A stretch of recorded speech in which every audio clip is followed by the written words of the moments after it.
Salam jumpa kembali saudara-saudariku yang terkasih dalam Tuhan kita Yesus Kristus. Salam sejahtera untuk kita semua. Berkat Allah yang Maha Kuasa senantiasa menyertai kita.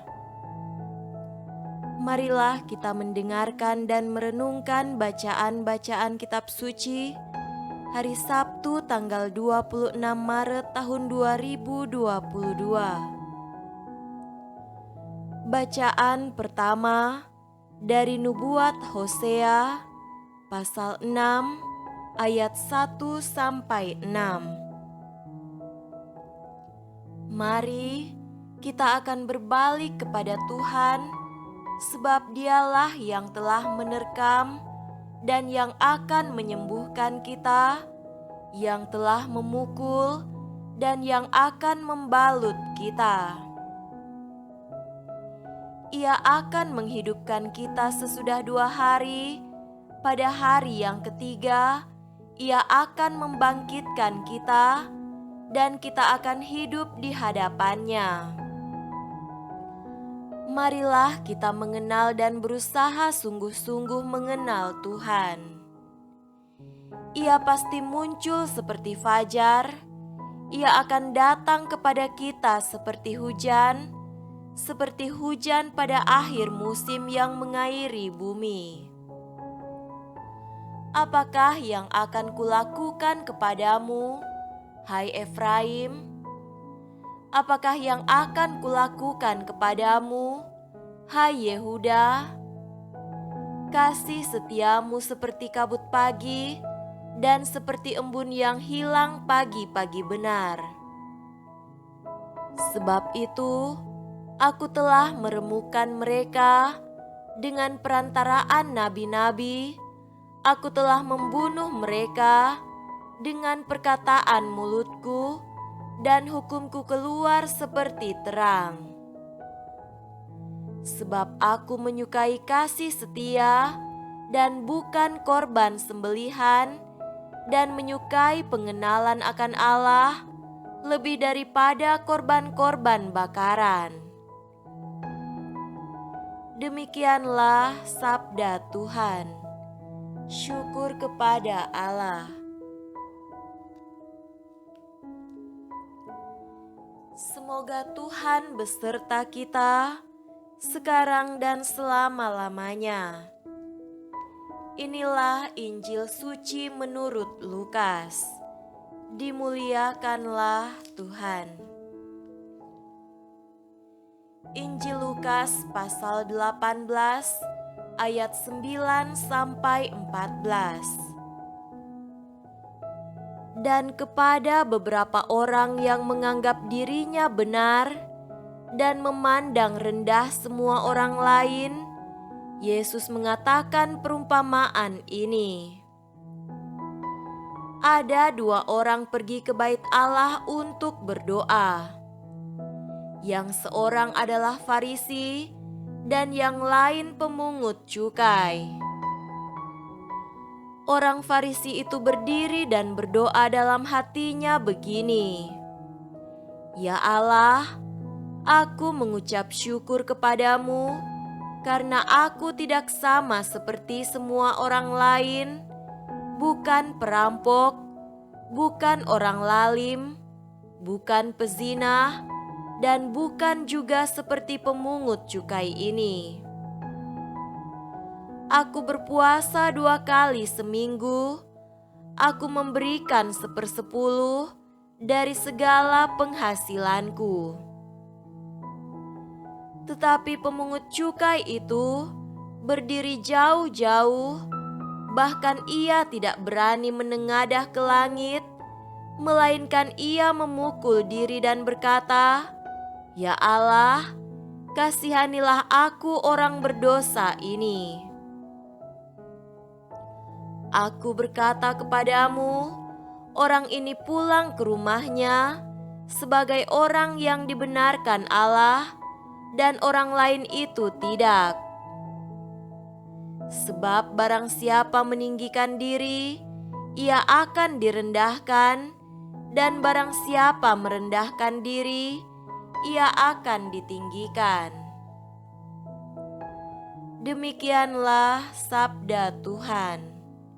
Terpujilah Kristus.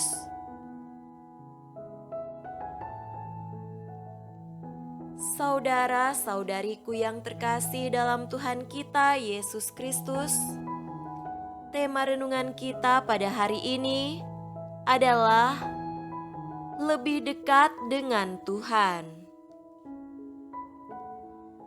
Pada hari Sabtu ketiga masa Prapaskah ini, kita diajak untuk bermenung bersama Nabi Hosea dalam bacaan pertama dan bersama pemungut cukai menurut Injil Lukas.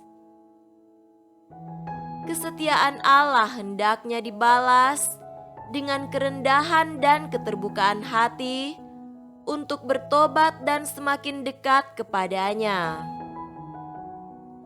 Hosea dikenal sebagai nabi belas kasih yang mengajak umat Israel untuk kembali kepada Allah yang kasih-Nya telah mereka hianati. Mari kita akan berbalik kepada Tuhan. Marilah kita mengenal dan berusaha sungguh-sungguh mengenal Tuhan. Tentang Israel, Tuhan bersabda, "Apakah yang akan kulakukan kepadamu, hai Efraim? Kasih setiamu seperti kabut pagi dan seperti embun yang hilang pagi-pagi benar. Sebab aku menyukai kasih setia dan bukan korban sembelihan, dan menyukai pengenalan akan Allah lebih daripada korban-korban bakaran." Saudaraku terkasih, bacaan Injil berkisah tentang seorang Farisi dan seorang pemungut cukai yang bersama-sama masuk ke dalam bait Allah, tetapi menurut Yesus hanya si pemungut cukai yang pulang ke rumahnya sebagai orang yang dibenarkan Allah. Orang Farisi itu sombong. Ia menyatakan bahwa ia lebih baik daripada si pemungut cukai karena ia telah memenuhi semua perintah hukum Allah. Sebaliknya, si pemungut cukai itu berdiri jauh-jauh, bahkan ia tidak berani menengadah ke langit, melainkan memukul-mukul diri dan berkata, "Ya Allah, kasihanilah aku orang berdosa ini."